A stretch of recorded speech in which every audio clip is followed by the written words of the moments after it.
কিরে এটা কি? রাজা প্রতাপ আদিত্যের গুপ্তধন। ধ্যাৎ, জ্যাঠার বেটা, বিশ্বাস হইতেছে না। ধ্যাৎ।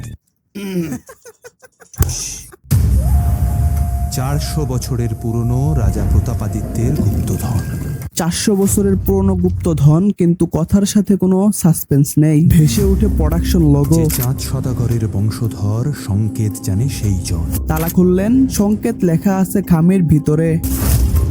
আবার প্রোডাকশন ড্রপ। শ্রীকান্ত মোহতা ও মহেন্দ্র সনি নিবেদিত। পুরাণ আর ইতিহাস মিলে এক হয়ে, পুরাণ আর ইতিহাস মিলে এক হয়েছে। যেখানে মনসামঙ্গল কাব্য আছে পথ চেয়ে। কিন্তু এইটা কে কইতেছে? কি বলছেন সুবর্ণবাবু? অর্থাৎ সোনাদা। তার ঝুলিতে এবার নতুন অ্যাডভেঞ্চার। এই গরমের ছুটিতে সিকুয়াল ফ্যান্টাসি মিল রাখতে এর আগের 3টা মুভিও গরমে আসছিল। একটা নির্দিষ্ট সময়, নির্দিষ্ট আকাঙ্ক্ষা, যার ফলে দর্শকের মাঝে প্রত্যাশা বেড়ে যাওয়াটাই স্বাভাবিক। জিনিসটা আই ক্যাচিং করার মতো, এটা ভালো দিক। বড় পর্দায় অর্থাৎ বিগ স্ক্রিন সিনেমা হলে দেখা যাবে।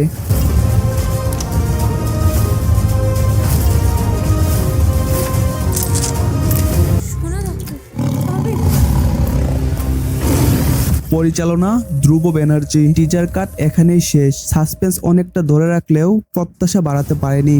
এবার ট্রেইলারের পালা। কিরে অন কর, তুই কর। আরে ভাই অন কর না। কেন রে, আমি কি তোরটা খাই রে? তুই অন কর। আচ্ছা দেখা যাইব, লেচু নিয়ে আসছি, দেখি কে খাই। আরে ভাই আমি তো অন করতেছি, বললাম অন করতেছি।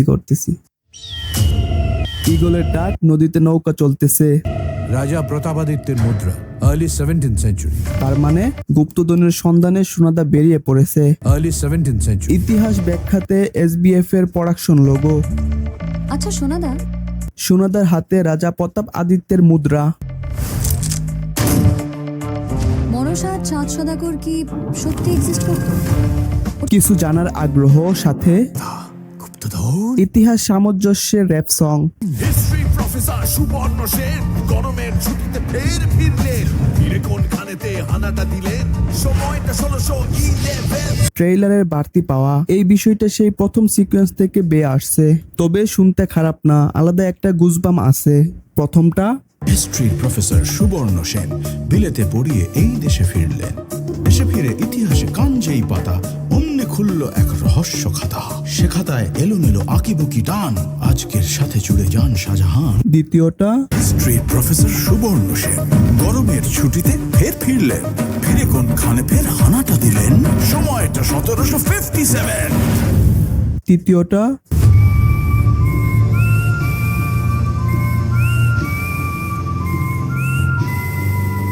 কি করছেন স্যার? চেপে চা খেয়ে এন্ড ফাইনালি লাস্টেরটা।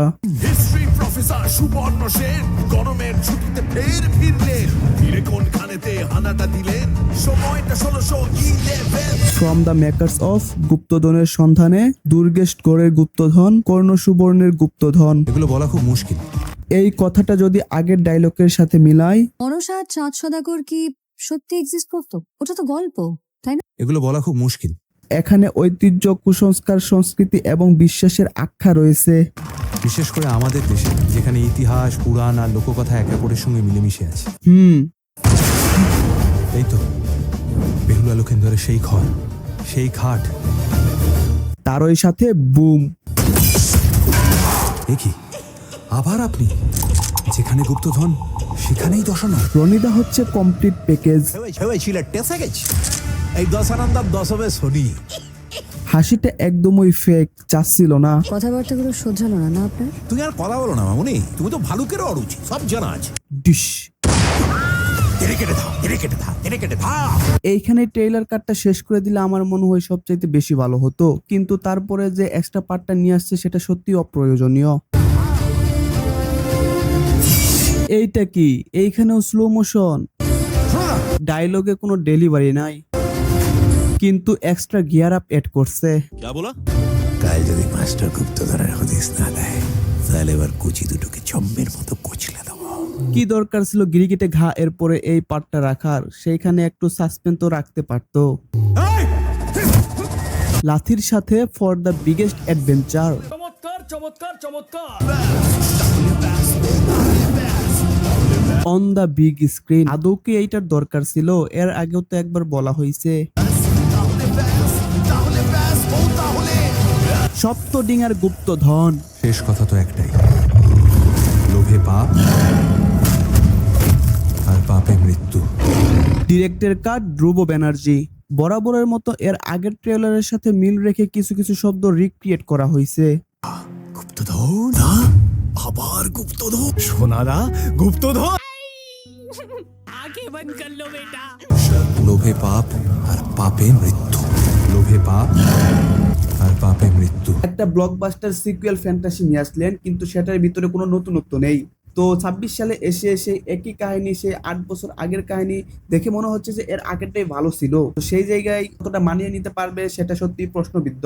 তবে ট্রেইলার কাটের চাইতে টিজার কাটটা সবচেয়ে বেশি সুন্দর ছিল, যদিও কিছু কিছু জিনিস খাপ খাওয়ানো মনে হচ্ছে। বিজিএমটা মনে হচ্ছে যে কোথা থেকে ধার করে নিয়ে আসছে। ডায়লগের কোনো ডেলিভারি ডেপথ কিচ্ছু নাই, বোঝা যাচ্ছে না যে কে কোথায় কিভাবে বলছে। একটা ইতিহাস ঐতিহ্যের মুভি, সেইখানে গম্ভীরতাটাকে বেশি প্রাধান্য দেওয়া উচিত। দেখা যাক বাকিটা সিনেমা হলে কি হয়।